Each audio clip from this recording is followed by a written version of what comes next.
And we're live.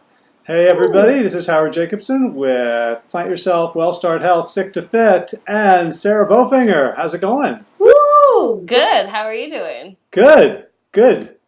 So you said you just been swimming for 2 hours today. Yes, yeah, I did. So this week I've been picking back up my endurance. So I had like taken a little break from it, and so just seeing. So it was like 6,000 yards, which is like 3 miles in the pool. So yeah, it took about 2 hours, and I felt like I was the water after because my skin was like, "What are you doing, lady?" But it was cool. I felt really strong, and so that was really fun. Awesome. And so did you have a plan for the workout? Yeah, so I use on my own. I use this app called My Swim Pro, and it gives me like all my workouts, like similar to like Strava, I guess, for runners and things like that. But this actually gives me workouts, so I can go through and pick out workouts that I want to do or a training plan that I want to do. And since I've been working with a coach for the past 2 weeks, like just me and the coach, I have a team as well, but I've like added some other things in there. And he told me that to make my 50 freestyle faster, I needed to swim a lot of 200s. So yesterday I went to swim practice for the first time in a while, and since I came back from California, and the woman had us doing 200s, which I thought was, oh, that was great. I just manifested that, I didn't even tell her what the other coach said. She just like, we're doing 200s today. So then in today's workout, I looked up and I basically did 3 sets of 4 different 200s. And by the end, I was like, okay, this is really fun. Uh-huh. Gotcha. I'm just Yeah, up to I realize I got a different computer. It's not doing the right thing here. that's So okay. there it goes. Pause. There we go. Good, good. So We're all set. Technical difficulties, but it's all good. yeah. Um so you found yourself you could have been in a position where your coach was kind of giving you things to do that were sort of in opposition to other things like there's different there's it's like you have a board of directors on your career, right? Yeah, And basically. so what do you do when you start feeling like, hey, there's some potential, tension or conflict between like what you want to do, what your app tells you to do, what a coach tells you to do, when maybe your goals are shifting. Like how do you navigate when things aren't really clear? Well, this is a great thing because this is what I've been doing like most of the week is basically I've been doing a lot of surrendering, like just trusting where I am right now and just like allowing the process to unfold. So one thing that, is different the past 2 weeks is that I've now hired a coach who helped my friend get like third place in the Paralympic trial. So like now and he coaches a different way. Like a lot of different, like I've had so many different coaches and a lot of people are like, they're really into the intervals and things like that. And like this coach is about color. So he's like telling me like light yellow, light blue to dark green, so Wait, so what? now it's like, What? yeah, right? Like he's basically having me envision color.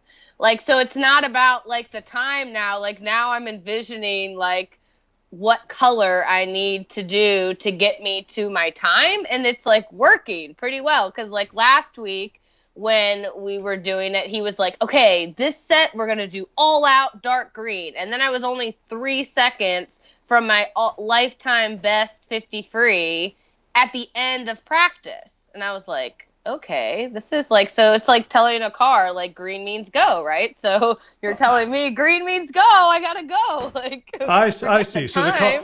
So the colors. This isn't like Neapolitan ice cream. This is based on like traffic light colors, like from red. Well, so yellow is like, basically yellow is like medium, right? So when you're going through a yellow light, you know, you're like kind of slowing down. You either stop or, you know, you you kind of do? go, well, or you speed up, right? I guess it depends on what you're doing, right? Yeah. There's no What we should be doing? Yellow is what we caution. caution, yeah. And so he uses blue light, which there are no blue traffic lights. So I mean, blue is just kind of like a medium. Like for me, blue is like, all right, I'm the water now, you know, and I'm like feeling the water and doing this. And then green is like all out because like you got to get through the green light before you get to the yellow or the red, right? So. And then the other thing that's been really cool is you've actually been in my practice because so my left hand, everyone has told me that I like do this like weird thing with my left hand, right? And so he told me to imagine like rubbing a bald head while I swim. So like the whole time I'm like, okay, Howard, scoop down. Howard, scoop down. Wow. Yeah, That so feels. that's been really I must fun. feel good. Yeah, because I'm just like, you know, you're like, so I'm like basically waxing your head, right, the whole time, so it's nice and smooth every time I pet it down. Wow. No I wonder, thought you I'm would get a kick tired. Yeah, right, because every swim practice, I'm like, Howard, okay, let me scoop you with this arm. Funny. So Yeah. Hey, Michael's on, and Elizabeth. Hey. Hey. So when you first heard about the color thing, and he's like, okay, like I get, maybe I get the traffic lights, but blue, like, were you like, I'm just going to go with it, or were you one of these people like, wait, what do you mean? Well, it's funny because I just like when he told me like light blue, he was like, okay, we're going to do this 100 and you're going to do it light blue, right? And I went pretty fast. Like he was like, well, so your light blue time is like a 1:13, you know? And I was like, whoa, that's pretty like fast. Like you know, and so then he was like, okay, the next 100 now is going to be, you know, green. And I was like, oh shoot, like now I need to be like faster than that one. And so then I went a 108, you know, and then he's like, okay, we're going to do another green, you know, and then I went down to a 106. So it's different, like, because it's like, I don't know, like, I've always been told times and you got to get down a certain time, but like, for some reason, like, the colors have been like having me like adapt differently. Like, so I'm really focused on my form and like how it feels versus like what the time's going to be and whatever I have to do to get it. Versus now I'm like, okay, like, is my core sucked in? Am I a surfboard? You know, am I like what, like all these things now that have never gone through my mind are going through my mind. And then yesterday when I swam, and even today, like I'm noticing when I create resistance in the pool. So like now it's like pretty obvious, like when something isn't going flowy, like because then it's like, oh, I'm stopping myself right now. What's going on? You know, and then I relate that into, you know, my own life and things that if things are going smoothly, like what am I doing to, you know, create resistance in that? And so it's been pretty helpful. So now I'm just seeing colors. Oh, colors. Oh my gosh. And see, I was like, man, I got to get my nails done again because Howard is probably blinging it out. Yeah, this is as blingy as I've ever gotten. Oh, wow. Okay, I got to step my game up now. So what is that? Gold, blue? This is called Go for Gold, and this one is Okay. called Stilettos and Studs. Oh, okay. which I did not know until I got it home. That would have given me pause. Yeah. But it's fascinating you say that because I just recorded a video, must have been yesterday or the day before, and on this Dan Brown quote that I heard. You know, Dan Brown is the novelist who wrote the Da Vinci Code and Angels and Demons, and you know, extremely prolific writer.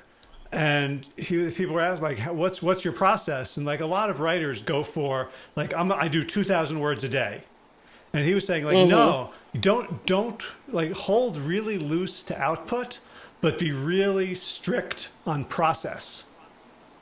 And it sounds like that's what you're talking about. So, like, if your times are outputs, like, okay, I want a 108 or I want a 115, and yeah, Mm-hmm. in your mind, you're like, yeah, these are the things. But when you're really focusing your attention, it's not on the number, but it's on the process you're using to get you there, which is be a surfboard, uh, Scoop your head. scoop my head.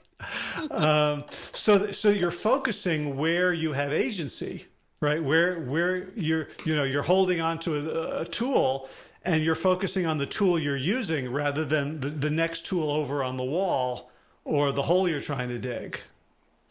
Exactly. Yeah, and I'm finding that it's like making it easier. Like, I mean, swimming 6,000 yards, I haven't done that in a couple months, but just to like wake up, do an hour of hard Pilates this morning, and then get to the pool and be like super motivated because now I have this task of like, okay, here's my workout, here's what I'm focusing on.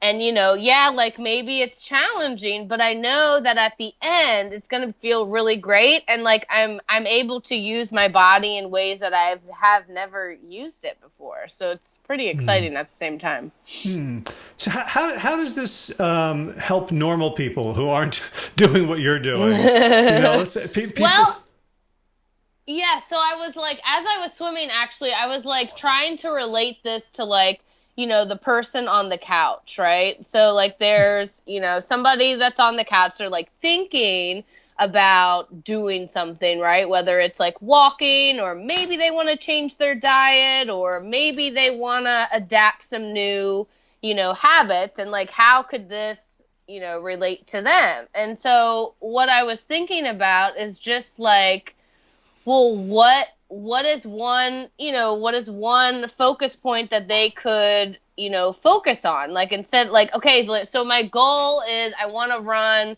a marathon, but right now I'm on the couch, and the couch is pretty comfortable, but I'm still uncomfortable because I don't see myself, getting there. And so what could I do right now that could lead me there? Well, I could first start with just like standing up from the couch and like opening the door, right? Like that could be like the simple, like really baby step move. And then like the next step would be like to get out the door and to go down the steps, and then maybe come back up the steps, and just like making it like really small steps. Because I mean, even for me, like, a lot of times, like there's times when I've wanted to quit, or I've wanted to, give up. But at the same time, like now that I've like broken it down to like these really small steps, like it's exciting. Like I get to do these steps, and then we'll see what happens next, right? And to the next and the next. It's like, it's not about me achieving this big thing like immediately, because if I achieve it immediately, then did I learn everything I was supposed to learn to get there, right? So it's more about like the process of it. So if people that haven't started a journey or thinking about it, like what if we could like now look at it as this process of getting there versus like the end result? Because I mean, a lot of my journey, I have been focused on the end result, and it hasn't been until I've just been focusing on these tiny little chunks that it's been allowing me to have more fun and seeing a lot of growth that I've needed to, get me here. And the other thing that comes to mind is that the end result is not here and now. So when you're focused on the end result, you're focused on some time other than now and some place other than here, which means you're essentially not present. Right. So what you're Exactly. talking about, like if you say, okay, I'm going to do light blue, I'm going to be a surfboard, I'm going to scoop the bald head, you are in your body, and you're present for what's going on. I just released this morning a podcast interview with Judd Brewer, who wrote The Craving Mind, and he talks about people can overcome their food addictions and cravings and actually cigarette and alcohol addictions through mindfulness, through not by like powering through with willpower, but like eating that thing, eating the cupcake really slowly and mindfully being totally present for it. And he says, when you do that, you discover that every single bite is less pleasurable than the previous bite.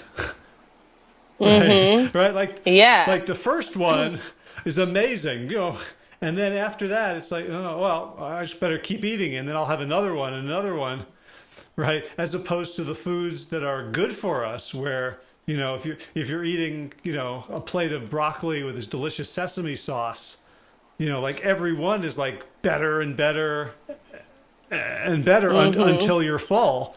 So by you practicing just focusing on process and on presence and on what's going on in your body, you're actually at the place of greatest power, where you actually can take that feedback and do something with it.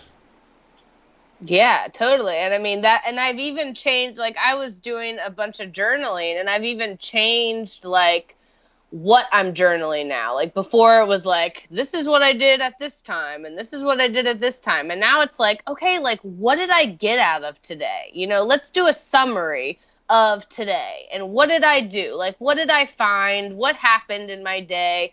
And like it just feels more like flowy versus like, having like I eat something and then it's like, okay, I ate this. Like I'm pretty sure like I've got that. So also like being present, it allows you to change what you've already been doing just by like just getting messages, coming in like, okay, like this is what now I want to do now.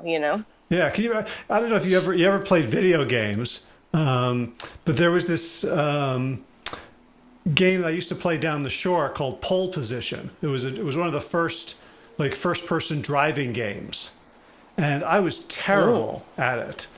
And because you're going really fast, and it's not like real driving. Like you think like, oh, if I'm a good driver in real life, I'd be good at this game. But no, because it's like the lanes are shorter, people are passing you like crazy, and the feedback I was getting from the game was coming too late for me. So I would crash into the side, spin out, go over the bridge into the water, Oh, and shoot. and I was thinking like the difference between that and actually driving. Like imagine if you got bad, untimely feedback while you were actually driving a car. It's like, oh, Yeah. like by the time you realize you're out of your lane, you've hit something, right? As Uh-huh. opposed to like if you are present and you're driving, you can see, oh, I'm a little bit closer to the yellow than I was before. Let me like, and we just, when we have real time feedback and we have skill, we don't even think about the fact that we're moving our wheels. But like the next time you're in the car with someone else and they're driving, just watch their hands on the wheel, and you're going to see like presence and real time feedback and how effortless it is for all of us to move towards the good and the right and the true and the generative when we are in our bodies getting real time feedback on our process. Yeah, I mean, the other I think it was last week that I went to Six Flags and I had never done bumper cars before. Like actually, like I never like I can drive a car, right? But like I never did like anything like off-roading. Like anytime people would do it, I would be like, "Oh, are you going to drive?"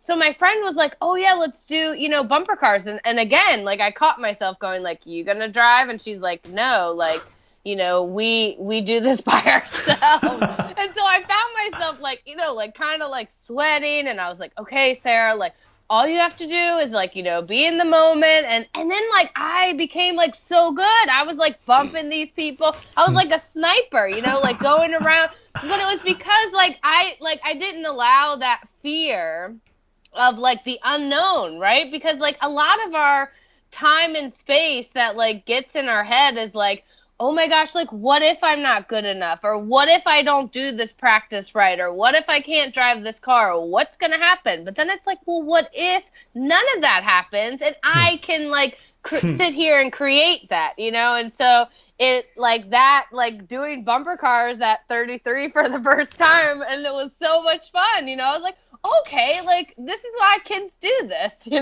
like I can see that now. Yeah. Like cool, like Yeah. And there's also the fear of other people seeing you or being judged, right? That if we're self-conscious about it, if we're sort of removed from our experience and we're sort of hovering above, watching ourselves and judging, like, how am I doing? Am I doing this right? Like, I remember the summer before might have been right after I graduated college. I think I was a tennis instructor at this camp in Boston, and I drove up for the very first time. I was staying at someone's apartment. They were away for the summer, and I had to take care of their dog. And there was only on-street parking, and there wasn't a lot of it. And I found this spot, and I had my 1986 Chevy Celebrity station wagon. And I try to parallel park. And like sometimes you try to parallel park and you don't get it the first time. So then you pull back out and you just do it again, right? It's no big deal. So that happened to me. I didn't get it the first time. And then the windows were open. It was a summer day. And then I heard people like on a balcony laughing. And they were kind of a little bit drunk. It was like in the afternoon. And they were making fun of me. And at that moment, I got so nervous. I had such performance anxiety. It took me like 15 minutes to park the car. Every time I would go in, they would laugh some more. And I was like, right. And this was a skill like I had cold. Like, I rarely messed it up.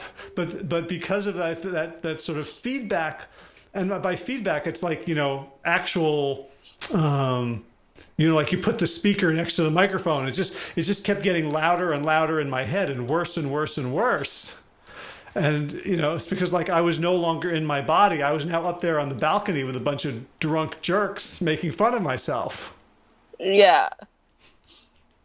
Totally. I mean, that happens all the time. But like, I mean, with learning and with, obviously like just knowing yourself, like, okay, like, I get to learn this skill and I don't have to judge myself for it, and anyone else may not understand what my experience that I'm going through, and and now I can allow that to come up, because I'm sure you've grown from that moment, right?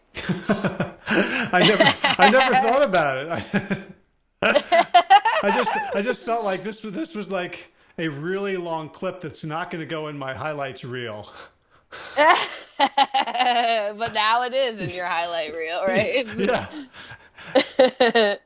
Yeah, I think of this also when people start at WellStart, and you can see people being tentative, right there, and rightly so. Like they're entering a new environment. You don't want to walk into a strange environment totally undefended, right? Mm-hmm. But then, like, you can see the moment where someone gets real on a call or in a post, and they're like, here I am in all my messy, glorious humanity. And they're not posing, and they're not trying to, present a well-polished thing or a well-coiffed hair. They're just like, here I am. And like that moment is the one at which change starts happening. Yeah, totally. Especially that you can like share that with others, right? Because like the moment that we can share our vulnerability with other people, like we've finally accepted that, like, yes, I'm ready for change. Yes, like I'm ready to move forward and not allow this to define me anymore. Yep. And again, it's another part of presence, of being mindful and being here and surrendering to what is to say, not only do I surrender to what is, but I may not be comfortable with it, but I am going to approach it I'm going to approach reality as a friend rather than a judge or an executioner. Mm-hmm. Yeah. And then and then it's amazing to see like what transpires after that, once someone can surrender into the moment, and they can just start building themselves from that. And then there's like, it's just so amazing to watch the transformations that happen within WellStart, as long also within ourselves, as coaches, watching them be these amazing humans, and we get to stand beside them and be like, yes, I knew you could do it. Yeah, yeah. There's a metaphor that I like. It comes from the sort of the spiritual New Age world of like swimming, or being in a boat. Most of us spend our time going against the current, like we're swimming against the river or in the boat against the river, and we don't realize that the river actually wants to take us where we want to go. And Exactly. so not that we can stop swimming, but all of us, when we stop fighting against our reality, we find that very often it moves us much more gently than we thought we deserved. Totally. I mean, even like I'm just noticing with my own, like say like there's something that I'm worrying about or I don't know what's next, right? And so like if I worry about it, then like I'm going to create that current. Like now I'm going against the current. Like if I'm supposed to be where I'm at, well the lesson here is to let go and surrender and allow myself to be taken with that wave versus fight against it. So it totally makes sense. Cool. And anything else before we close this one out and send people on their ways?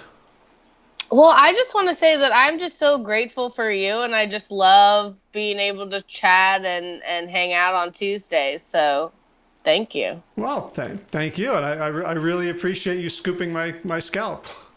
Yeah, exactly. So now when I'm getting gold medals, just know it's all from your bald head, okay? Now you have a purpose, right? Yeah. Like your head has a purpose I surrender for my to it. swimming. Exactly. All right. Sounds good. All right, see you next week. See you next week. Bye. Bye-bye.